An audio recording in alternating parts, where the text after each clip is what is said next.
Welcome to the Voice of Retail. I'm Michael LeBlanc, your host. The Voice of Retail is produced in conjunction with Retail Council of Canada, and it's presented by Hale, a performance marketing partner trusted by brands like ASICS, Sage, and Orange Theory to scale with focus and impact. Martha and Shelley, welcome to the Voice of Retail podcast. How are you doing today? Pretty good. Great. Fantastic. Thanks for having us. Oh, it's a big day, so thanks for taking time out. We're here at world headquarters for your organization. You're just looking like you just a spring day. You haven't been traveling at all, Shelley. Oh. You're here to launch the brand. So I'm very excited to learn both about Hopson Grace and about Mud and about how the two of you came together. I think there's a lot of lessons for everyone here. So let's jump in. Martha, tell us a little bit about you. I'm gonna start local. Who are you and what's your background? And then if you could share a bit about your partner as well and give us some context. So I have a background in communications with a touch of branding, specializing in retail and luxury goods. And over the course of 15 years, I saw a lot of change happening, worked on large brands like Williams-Sonoma, Pottery Barn launched in Canada. And you were with Veritas, right? Have I got that right? I was with Veritas, I was with Jane Gale PR, and I was with MSL Canada. So I went from small boutique agency to large global agency and really learned a lot about the consumer and the customer through my clients, and really fell in love with home and design and saw a huge gap in the marketplace as we saw the consumer mindset shift really about 10 years ago away from big box. And saw a big hole in the marketplace for some nice white space, basically. Where can I fit? Crowded space, right? You're in a very crowded, housewares in one way is very crowded space. In a way, but it's quite mass. And what we were noticing, I mean that by Andrea Hopson. She's the Hopson. My middle name is Grace, Martha Grace McKimm. Hopson Grace is a creation that the two of us really came together to show Canadians that they didn't have to travel around the world to find something special. And speak more about how the two of you came together. So did you know each other from work, and then how did this? You were having a glass of wine and said, well, it was really over lunch. It was really over lunch. Andrea was with Tiffany & Company, the jewelers, for 21 years, and she was running the Canadian division. Yep. And I was working with a lot of global brands, and I think we were both ready after 20 years to do something a little more freeing, a little more independent. Yeah. Saw this huge hole in the marketplace. Total love for entertaining. And we saw a cultural shift happening. People were, think about the foodie revolution and how people are so much more into cooking than they used to be. Yeah. Craft cocktails. There was just a huge cultural shift happening. And date this for me. When is this conversation happening? We launched in 2015. Okay. So this was happening between 2010 and 2015. Okay. Things were changing. And there seemed to be a lack of offering for things that were unique, special, and focused on quality, not just on scale, not just on mass, not mass-made, things that last, and things that are special and things that are unique. Couldn't find anything in the city. And it's the fourth largest city in North America. Yeah, it's not like we're a small market that nobody pays any attention to, right? So if you can't find it here, it's interesting what you say, because if you can't find it here, then it kind of tells you and your partner there's probably an opportunity, because pretty much you can find a lot of great stuff here. Maybe not as much as traveling in Manhattan, but still pretty good, right? And also at the same time, people were really aware of coming back to the table and the psychological benefits of eating together. And so again, that cultural shift that was happening was also, kind of leaning into that slow food movement that's been building over the last, generation. And away from just not appreciating the small moments in life. Right. Fantastic. Shelley, let's talk about you. So you've traveled a fair distance to get here, based in Australia, but what's your story? And I want to talk about your brand, Mud. I started Mud just over 30 years ago. And I came from a background of left high school, wanted to be a musician, actor, spent As 10 one does, yeah. Spent 10 years sort of mucking around and not really trying that hard, but having a very good time. And then moved into a share house in Sydney with a girl who had a kick wheel in the back shed. And for 6 months she said, you should have a go. And I said, thanks, but I'm going out. And one day she wasn't there and I just wandered into the shed and spent a few hours playing. And she came back and said, I've been doing a course for this long and I can't do that, and was really quite cross with me. And but then encouraging, and I just fell in love with clay and fell in love with the way I felt when I was making clay, probably more importantly. And I guess that speaks to the world we live in and how fast everything is. And to slow things down and to be in one place centred on something is it's a gift. Right on. So based in Sydney, right? So based in Sydney. Very good. And I was working at the time for a large company, applied for a job that I didn't get, and I just threw myself into clay full time. Gave all my friends really ugly presents, and they were all very encouraging. And eventually I kind of found my feel, which was, not trying to be mass-produced, not apologising for a drip or a thumbprint, realising that people wanted something that was made by somebody's hands and that machines do the other stuff really well. What do the carpet makers say? The Persian carpet makers often say we often on purpose leave a mistake in the rug because only God can deliver perfection. Oh, yeah. It sounds. So would you describe that as, for all these years, it takes a lot of persistence and perseverance. What's your, what do you say, your animating principle or your animating strategy behind that keeps you going? I get the genesis of it, but what keeps you going through the great days and the less than great days? I think I'm incredibly stubborn, but I think also really when we sort of distilled it down into we want to make nice things for nice people in lovely places, and that's really, we're not trying to do anything special like doctors and engineers. We're doing something that adds to your life. But it's is that how you look at every ourselves too piece? seriously. So every piece that comes out still today, that becomes your touchstone against which, whether it's a new line, a new color, a new item. You're like, does this add value? Yeah, in we're some not way? we're not making things to make money. Right. We're a first nice world byproduct. manufacturer. It's a nice byproduct. It's definitely a lifestyle that we have. Our teams are all paid well. Everybody gets a living wage and is I think fairly happy in their place. But we're not going to make a ton of cash doing a handmade product in a first world country. That doesn't happen. But it is a beautiful thing to do. Yeah. And I feel very proud of the work we've done. I was checking it out briefly, and going to spend more time with these beautiful products. So, congratulations. Thank you. 10 years, Hopson Grace. Not a lot of retailers make indie retailers. It's not easy to be an independent retailer. 10 years. What's led to that? Your success. You have have you moved? Has this always been your location? Did you? So we started out with a small boutique store in Rosedale, and when COVID hit, we had been hearing over the years, we were registering a lot of couples who said, can you please let us register for towels and kitchen electrics and some more things. We kept getting a lot of pressure to add more categories to our mix, and because they loved what we were doing, which was curating things, getting rid of all the... It's a lot of work to essentially sort through a lot of stuff out there in the marketplace. And so you build up a lot of trust with your customers by weeding out... We'd call it curating, perhaps. Curating, right? a very overused word, but it works for us. And so they loved our curation, and we were soon bursting out of our original store.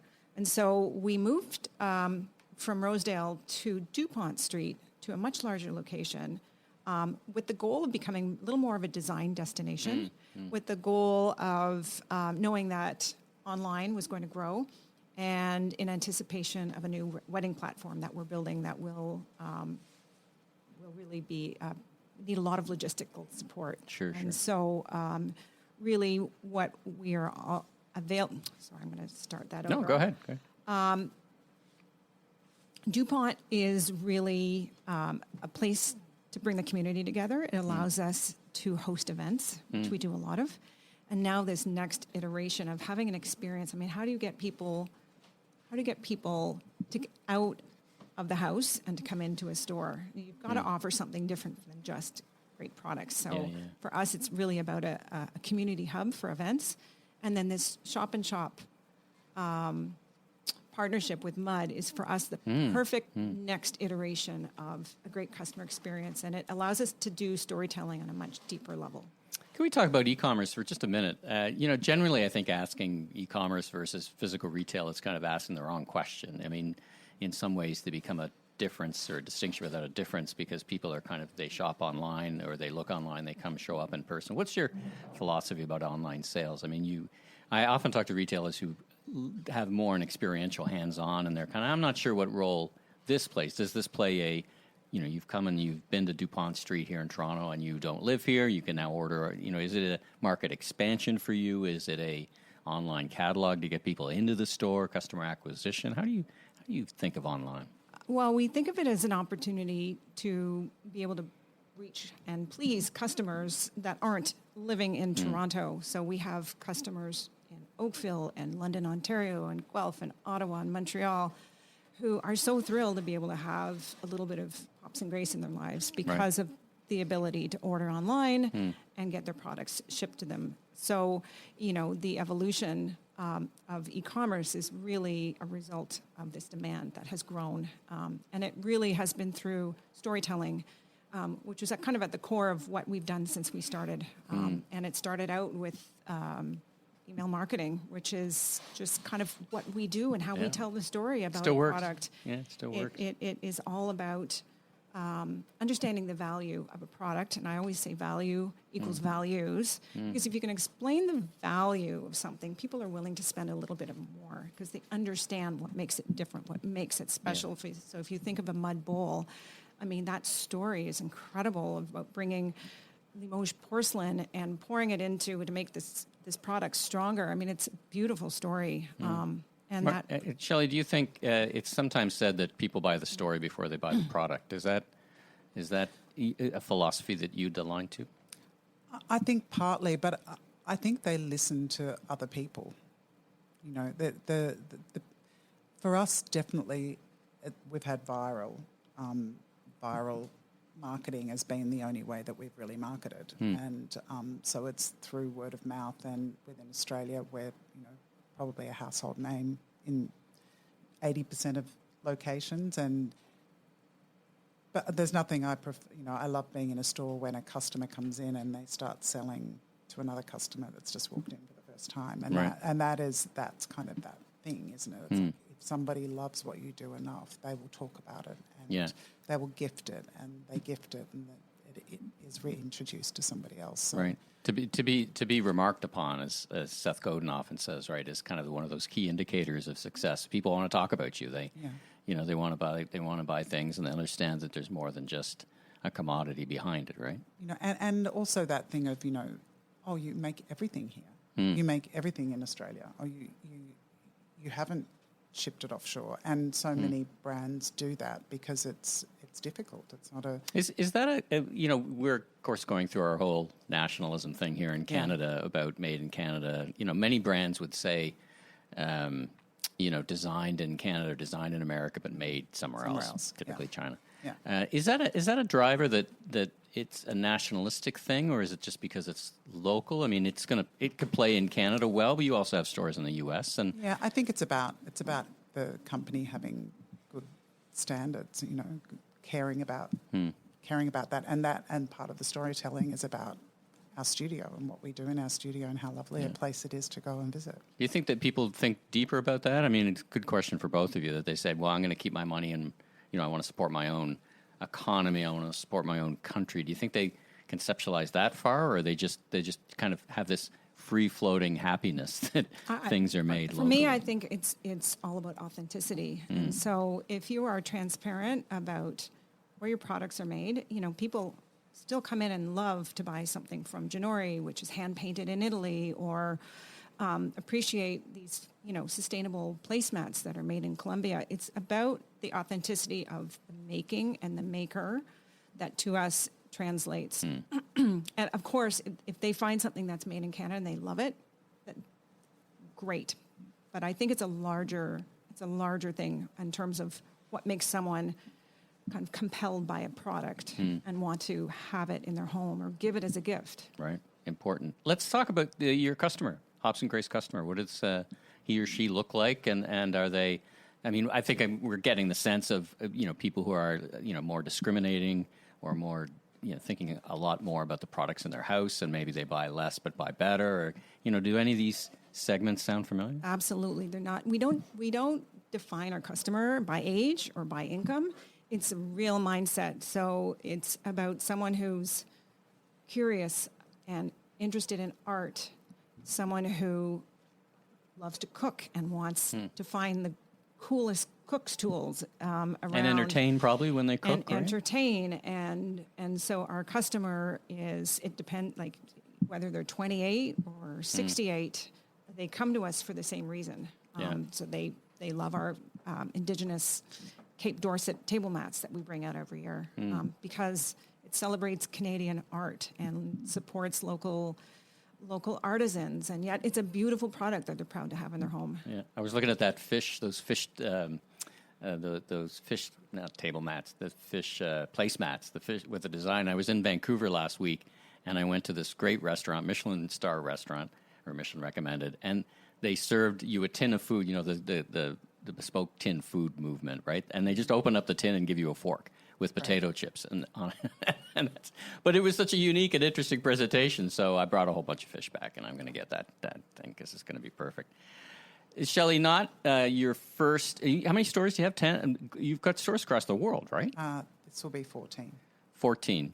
So, but the 14, are they a mix of shop and shops? You've got some freestanding stores, right? Only freestanding stores. Only this is our first shop and shop. This is interesting. So you've got, you got freestanding stores. I think the closest one to here is probably in Brooklyn.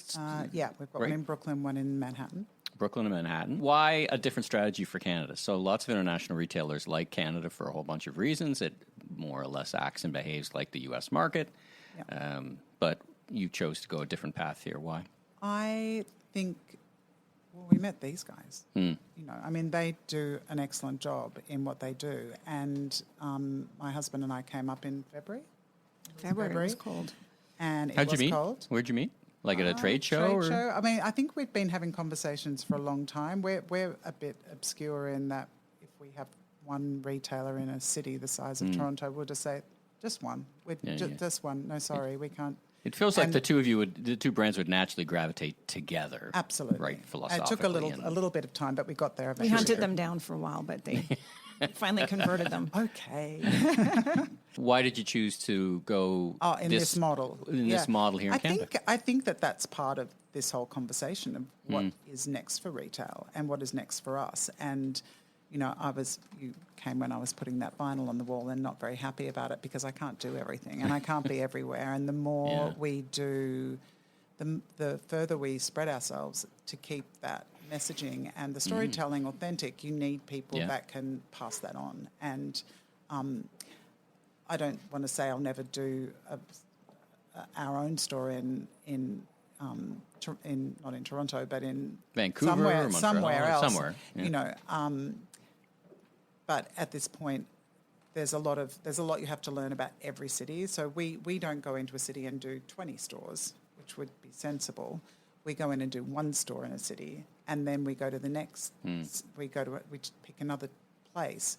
Then we need to learn all about the taxes and labour laws and for each city, and then we need an accountant in each city. Yeah. So all of those things we're not having to do as much of because these guys are doing the business side and we're providing the product, and maybe it's a little easier. I think that we'll work together. We already know we can work well together. It's just how far can this next? Yeah. Do you ever do any I was in Soho. I'm in Soho next week, and I was at the Printemps store, and some Yeah. brands doing some pop-ups and things Yeah. like that. Do you ever do? You see a day when you're doing a pop-up store in Soho or things like that. It's kind of a wide gamut of things that you can do these days. Is that of interest to you? We've done a pop-up in Melbourne in a suburb that I love called Albert Park, and that's done really well. And we're actually still there. They've sort of they're pulling the building down eventually, but Permanent pop-up. it's kind of we seem to just be there now. Yeah. It will have to happen at some point because they are taking the building down. But I think it is good to know what you can do within that environment, and I think pop-ups are a great idea. I spoke with the people from Le Bon Marché last year, and they're very keen for us to do a shop-in-shop there. I don't know how to do that because I don't have a French speaker that I can just pop over there. Yeah. And again, the storytelling is really important. So if you can't train someone and you can't kind of control that narrative, that can be problematic. So I was speaking to Aritzia, a big Canadian. we're just doing an order for them at the moment. Fantastic. So I had the opportunity to talk to their founder, Brian Hill, last week, and we were talking about the role of stores, and he's now really one of the few. There's a small group of Canadian retailers who've been successful in the United States, so we kind of explored that for a little bit. And one of the things we talked about was the role of stores in customer acquisition, so that they themselves are not just a sales by square foot, but he said order of magnitude about 40% of his new customers come really in the trading area in cities like Chicago and New York because of the physical store. Does that play a role when you think about stores or presence, that it's like a new, it's almost a more efficient way of new customer acquisition sometimes than paying the big platforms who are just like, it's just hard to get through. You find some great real estate, you find a great partner, and that, is 1 + 1 = 3 kind of brand exposure. Yeah, I mean, I've always believed that, but I don't know what happens next. Right. I think that I think we need to be cleverer. We need to work out ways that I want people to want to buy what we make. I don't want to be pushing them to make it. Sure. And I think when more people discovery, right? I think it is. I think it is, and it's sort of it's something that you either fall in love with or you really don't want to be around. With handmade with the amount of colour we do. So, which is incredible. Like I was on the site and like, my goodness, you have an incredible array of colors. When you thought about an assortment here, I'm not sure how deep your assortment is here, but it's probably not every single item. How do the two of you think about what's best for the Canadian market? You've obviously got an expert here at the table with you in a retailer like Hopson Grace, but as you think about what's going to resonate with Canadians, did you any feeling? I think we're feeling it out. So we've brought nearly everything across.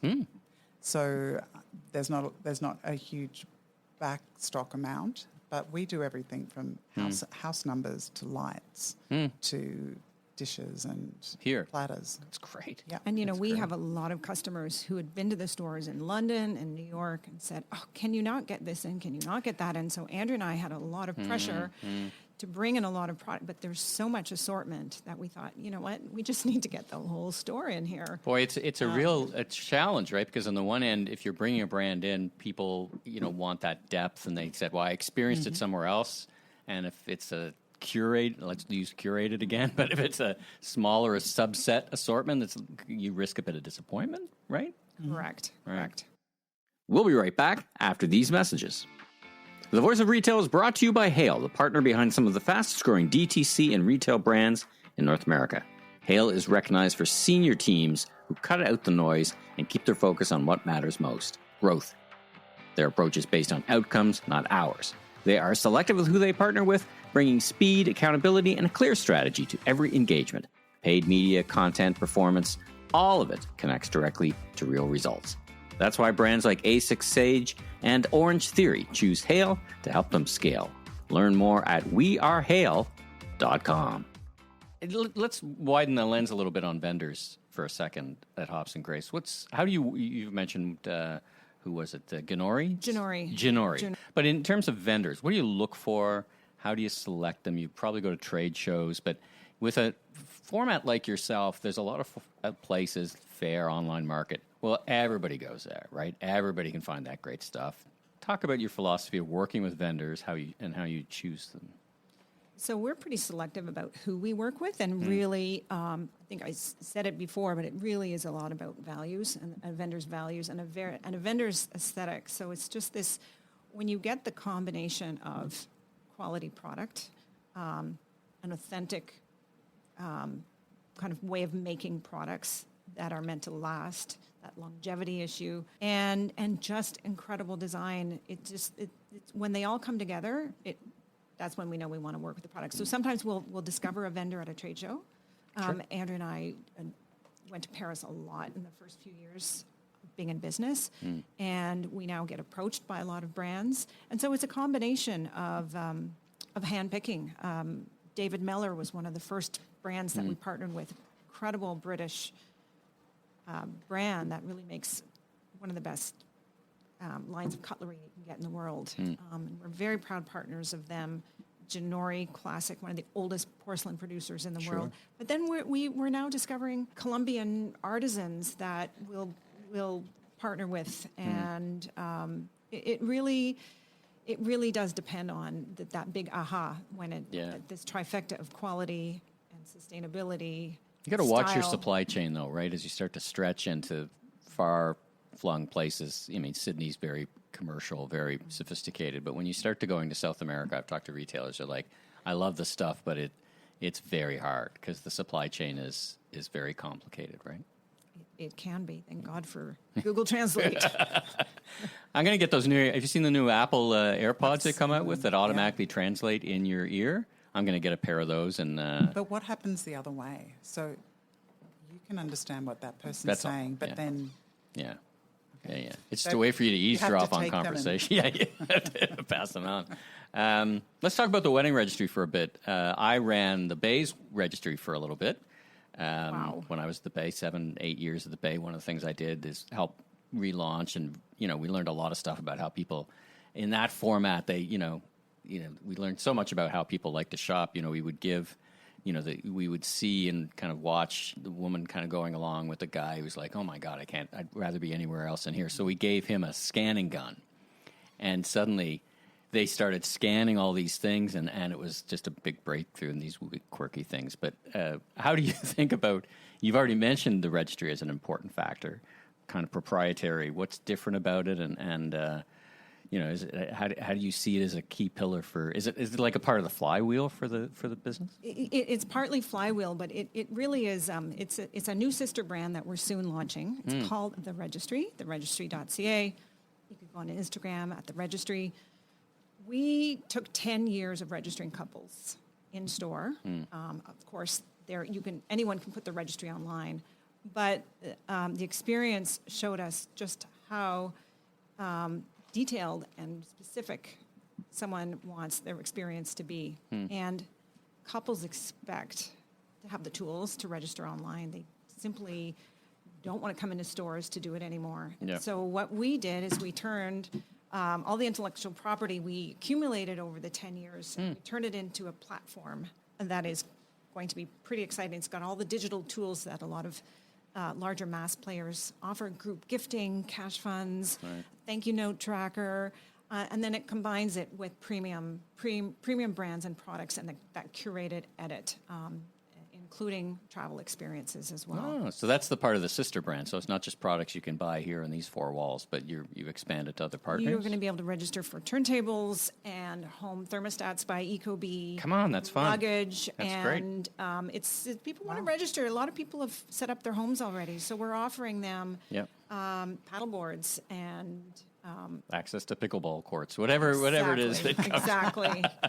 Whatever it is that comes up. I love your idea about, we used to call it collaborative giving, where there's a more pricey item and you can have people pay a portion of it. We went into travel that way, which was a big growth. It's like it's a $5,000 trip, everybody can give $1,000, and it really was a big unlock in terms of registry, right? Because as you say, people, when they get married a bit older, they have a lot of stuff, so they probably have the KitchenAid stand mixer that everybody registers for, but they get it from somewhere else. All right, let's wrap up. A couple last questions. So very crowded category. You both know that.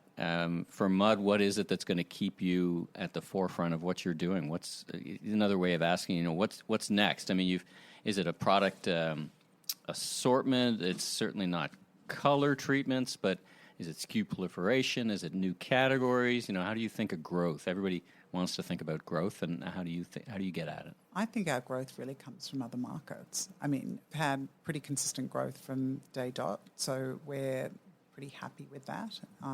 Even things like GFCs and other awful things that have happened over the last 30 years have not sort of dented us too badly.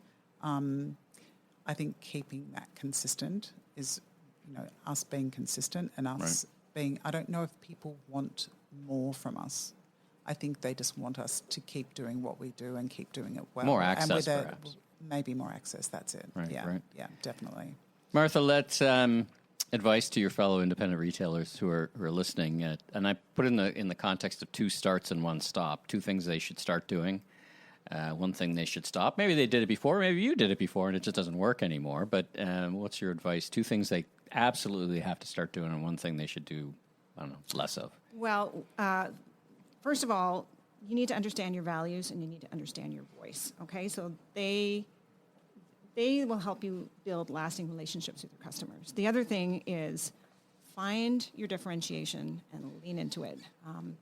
As you said, it's a very crowded marketplace, so you really have to understand who you are, what your values are, and then just go. I would say stop trying to compete on scale or price. You never going as an independent retailer. You just don't even think about Amazon. It's just you win. Yeah. You win by being personal. You win by being authentic, and not by being big. It's interesting you say that because we often, Steve Dennis and I often talk to brands and we think of it as special, not big. Like not everybody needs to be a global powerhouse retailer, right? There's lots of room in the market for growth, but you've got to be special and you don't even have to be big. Because big, I find for some retailers, big is very distracting. It's like, how do we grow 10x? How do we do 100x? And it's really distracting because you're never going to, you're just a different kind of thing. Shelley, last words to you. As I think about and as you think about both a wholesale relationship and a direct relationship with customers, how do you think about that 1 + 1 = 3 math? In other words, the objective is for everybody to win, but how do you approach that? We just keep putting one foot in front of the other. Like really, it's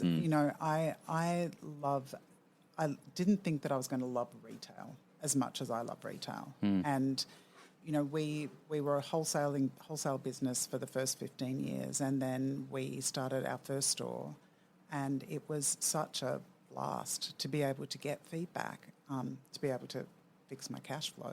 That was amazing. Sure. But also just getting feedback from customers and allowing them into the conversation. What is next? What does the customer need? Because I've got everything I need out of Mud. But there are things that customers are going to need and they're going to tell me. And the only way that I keep a handle on that and keep my finger on the pulse is by having my own retail stores. I understand what these guys go through. Yeah. Because I do it too. Right. And I don't want to have 1 million stores. That's not my plan. I'm sort of in the last chapter of my working life, and I'm not going to sort of work till I'm 100. But it's really about connection and people wanting to connect. We make a product that brings people to the table to connect with the people that they love. They come into our stores and into Hopson Grace, and they connect with the teams that are here. I spent a lot of time with the team here, and I've really enjoyed that experience. And that's, again, for me, another connection. There's no point us doing this unless we're actually getting something back from it. Right. And, it's the interpersonal connections and the sharing, which is lovely. If people want to get in touch with you, are you a LinkedIn person, or what's the best way to learn more about the brand? We have a wonderful website, mudaustralia.com, and I'm on LinkedIn. I don't know if I'm very good at it. I tend to work off my phone while I'm traveling, and that's sometimes I miss things. So please persevere. But yeah, fantastic, Martha. Where can people find Hopson Grace and get in touch with you and your partner if they want to have a chat? Same thing. HopsonGrace.com. Andrea and I are normally in the store, LinkedIn as well, and then of course the registry.ca. Very exciting. When is that launched, or when does that launch? It will launch likely before the end of the year. Fantastic. Well, good luck with that. Launches are always both fun and chaotic. It's a big year It's a big for us. year. We're excited. We're excited. Congratulations on your ambition and everything you've accomplished. Both of you, congratulations on everything you've accomplished, and I wish you continued success. And thanks for joining me on the Voice of Retail podcast. Thank you so much. Thanks for tuning into this episode of The Voice of Retail. If you haven't already, follow on your favorite podcast platform so new episodes will land automatically each week. And be sure and check out my other retail industry media properties, the Remarkable Retail Podcast with Steve Dennis and the Global E-Commerce Leaders Podcast. I'm your host, Michael LeBlanc, Senior Retail Advisor, Keynote Speaker. If you want more content or chat, follow me on LinkedIn. Safe travels, everyone.